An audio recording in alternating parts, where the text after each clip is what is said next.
Super Smash Bros. Ultimate is literally the most polarizing title for me. On one hand, it's this grand and meticulously crafted celebration of video game culture, but on the other hand, it's Smash. Yo! He really did it!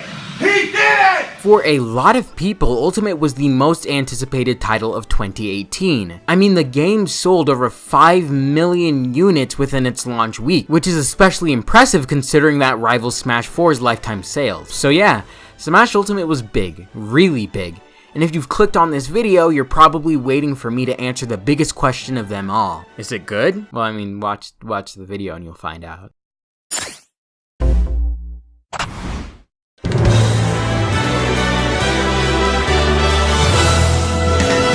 At this point in time, especially if you're watching this video, I'm certain you know what Super Smash Bros. Is. A casual mascot fighter now co-developed by Bandai Namco, Sora, and published by Nintendo. Super Smash Bros. Ultimate is the latest installment in the Smash Bros. Series, and it also happens to be the biggest, boasting a massive roster of over 75 fighters, collection of 103 stages, and hundreds of music tracks. Super Smash Bros. Ultimate can easily be considered the best this series has to offer. Everything is truly here. Quantity, however, does not necessarily equate to quality. The game is big, sure, but is it even worth playing? Yes. Yes, Smash Ultimate is so freaking fun to play. Excluding Melee, Smash Ultimate is the fastest Smash Bros. Game to date. Playing Ultimate is like slicing through butter because everything flows together so seamlessly. It's never felt so satisfying to land hits before, and the faster engine keeps the action going until the game ends. And because of this, Ultimate is something you can play for hours on end and still enjoy whether you're with friends or by yourself. Considering they brought back every fighter introduced, Smash Ultimate only launched with a total of 11 new ones: Inkling, Daisy, Ridley, Dark Samus, Simon and Richter Belmont, Chrom, King K. Rool, Isabelle, Ken Masters, and Incineroar. 5 out of these 11 fighters are Echo Fighters, meaning they're either reskins or slight reworks of pre-existing characters. Regardless though, every fighter in Ultimate feels completely unique, except for, the Fire Emblem niggas. I personally love to play as Incineroar and Palutena, the former more than the latter. I'd honestly argue Smash Ultimate is the best installment in the series, since it's the only one I feel is truly viable, is both a casual and competitive title. The wide selection of items, stages, and assist trophies, coupled with features like the crazy new Final Smash meter, can fuel the fun for hours. Smash Ultimate is also the most visually engaging game in the series. It's absolutely beautiful. The splash screens, close-ups, and dynamic result sequences invoke Smash with a new sense of life, and left me wondering why it took this long for some of these features to make their debut in the series. The menus have also been heavily reworked into a more simple, straightforward layout. It's a lot easier to find what you're looking for when you need it this time around. Apparently, Sakurai was heavily inspired by the UI and menus found in Persona 5, and wanted to apply the same design philosophy to Ultimate. While it does show in a lot of places, as a whole I think the menus aren't as dynamic as they could be, especially for something inspired by Persona 5. This looks like a bop it, and reminds me of those fake-ass Fisher-Price phones. Disregarding the layout entirely, I feel the dynamism in Smash 4's menus would be more appropriate for Ultimate's general aesthetic. This looks clean. This looks juvenile. There's a lot more I can talk about, but considering the general summation of my thoughts is, that's a really good change, I'll end things by saying this: Smash Ultimate is a damn good evolution of an already fantastic series. Every change feels meaningful, and I'm grateful for almost each addition.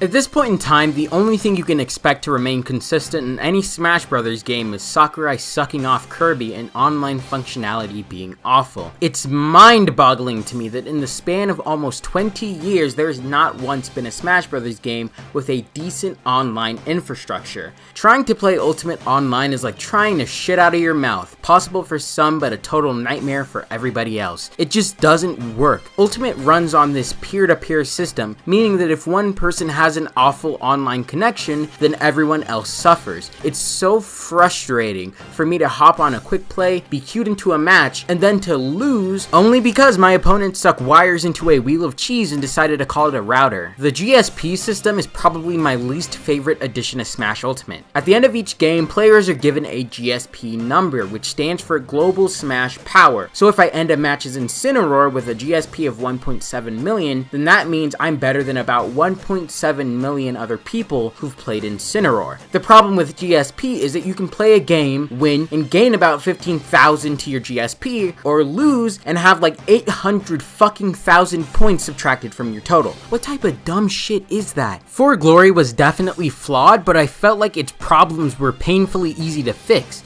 All you had to do was rework matchmaking, enable all competitively viable stages, and pair people up with opponents at a similar skill level, but instead they decided to squander any of that potential and made the initial problem 100 times worse. Quick play just isn't well thought out, and Ultimate's generally bad online experience is only exacerbated by a lack of any dedicated servers. Nintendo was dropping these digital diarrheas called online services to our consoles for free before, but now we're paying for this shit. If it's not going into maintaining servers, where or what is all this Nintendo plus gold money going to? These little arena things are pretty dope though.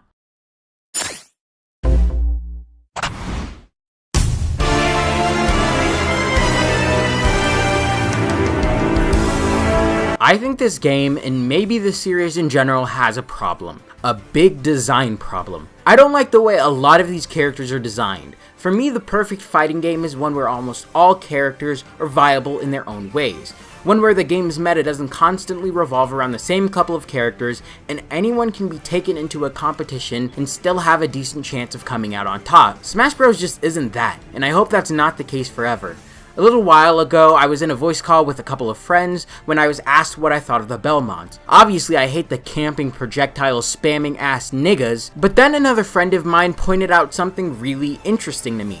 People play the Belmonts that way because it's the only way they can play the Belmonts. More specifically, that's the way they were designed to be played. Character kits in Smash seem to be designed to fit specific roles rather than allowing for the player to experiment and develop their own playstyles. The Belmonts are meant to be zoners, so their entire kit is designed around giving them range and projectiles, which is why I see so many people playing them the same exact way online. Incineroar is a grappler, so most of the time I'm waiting for my opponent to get close, which is when I fucking yeet on him. Smash in a lot of ways reminds me of Overwatch, and I don't really think that's a good thing.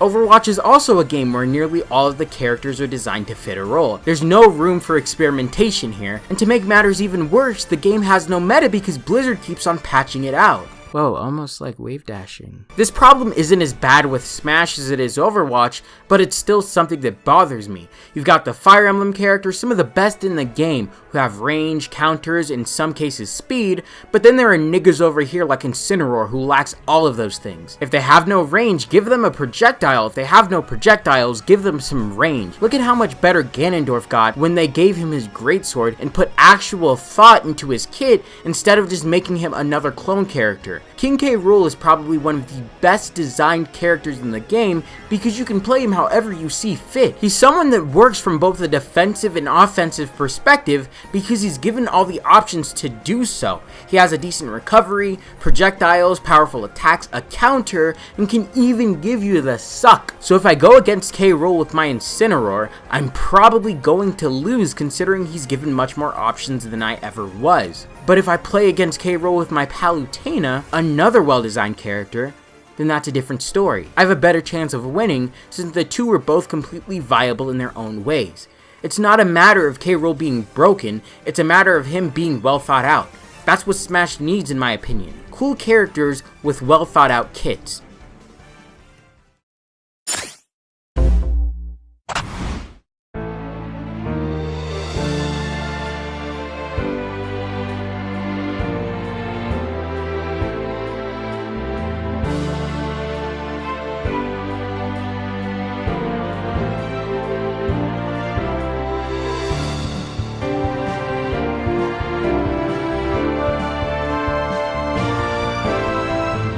World of Light is Smash Ultimate's single-player campaign.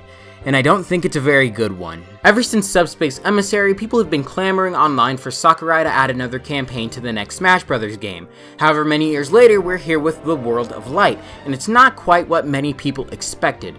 Earlier on in the video, I mentioned these things called spirits, which are basically badges you can equip to your fighters that gives them special buffs while in battle. There are spirits from series spanning all across the video game industry, and this system has actually replaced the unlockable trophies from games released prior. While it is cool to customize and experiment with different movesets for your fighters, I can't help but think this entire feature was a colossal waste of time. Like, haha, I can't wait to max out my collection of PNG images. In order to unlock most spirits, you have to complete these things called spirit battles, which are basically normal fights under specific conditions to sort of emulate what the battle would be like if the spirit was actually in Smash. The problem with that is that most fights are super gimmicky. Some of these fights can be really fun and memorable, but the rest are so boring and milquetoast, I only feel like they were designed to draw out World of Light's runtime. I should mention that you can combine spirits to get rid of these special conditions altogether, but then what's the point? Though considering the sheer scale of this mode's map,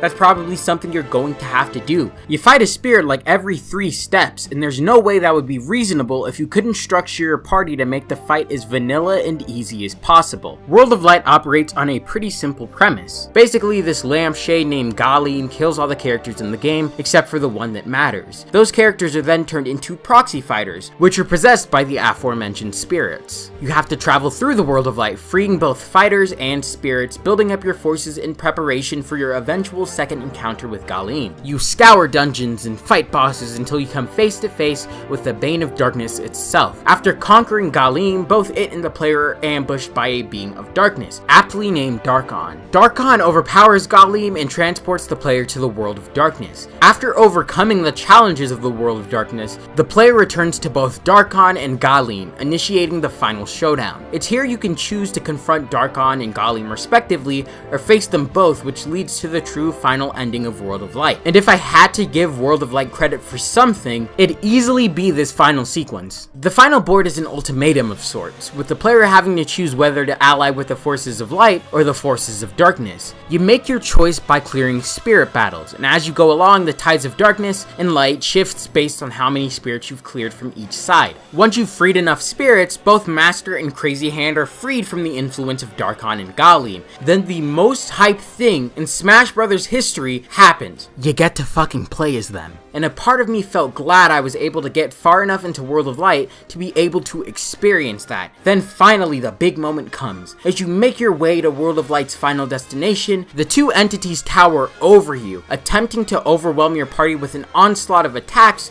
proxy fighters, and even bosses. But once you manage to get past all that, Darkon and Galim confront you directly, which then leads to the best boss fight in Smash Bros. History. This is so goddamn cool. I can tell there was so much thought and time put into making this moment as cinematic and energetic as possible, and I love it. What's really funny is that I died the first time around because I was taking each boss one at a time. But after thinking about it, I realized that I didn't even need to fight these guys because they fight each other. This is just so awesome, and I was really glad I was able to experience it. But that feeling is dissipated now, and I have to look at this objectively. I think the best thing to come out of World of Light has to be its beautifully illustrated backdrop. This map is gorgeous and probably the best thing to come out of this whole spirits business. But in order to see it all, you have to slog through spirit battle after battle for over 20 hours. And that's just not worth it. I spent more time in this mode's menus than playing the actual game, and I think that's a big problem. As a whole, this is something I feel only Smash fans and big video game heads would be able to appreciate. It's not for everyone, it certainly wasn't for me, but I can admit that when it was fun, it was really, really fun.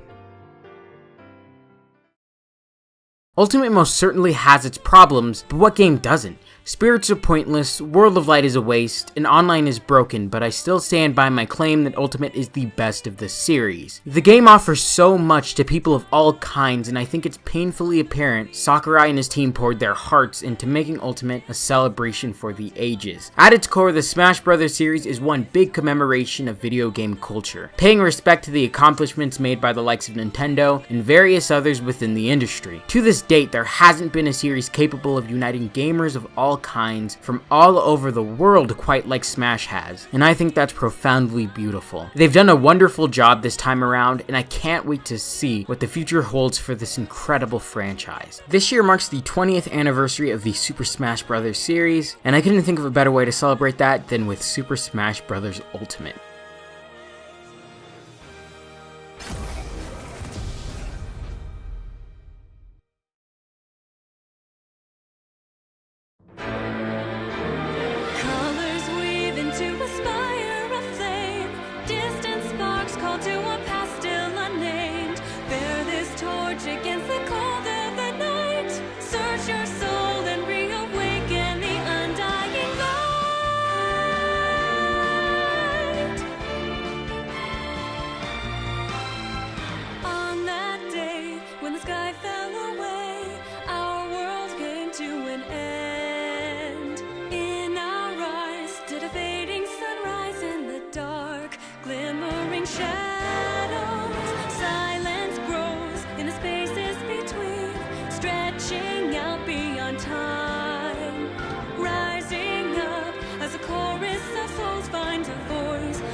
First breath, blossoming in a soil reclaimed from the past, where destiny holds fast. Here where we stand, hand clenched in hand, everyone caught in this struggle. This is the day we finally find our way, stepping into our tomorrow.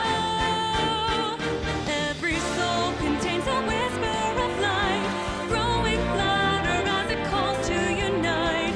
From the distance sings a chorus of souls, rising slowly, stirring heat from the coals. Colors weave into a spire of flame, distant sparks call to a past still unnamed. Bear this torch against the cold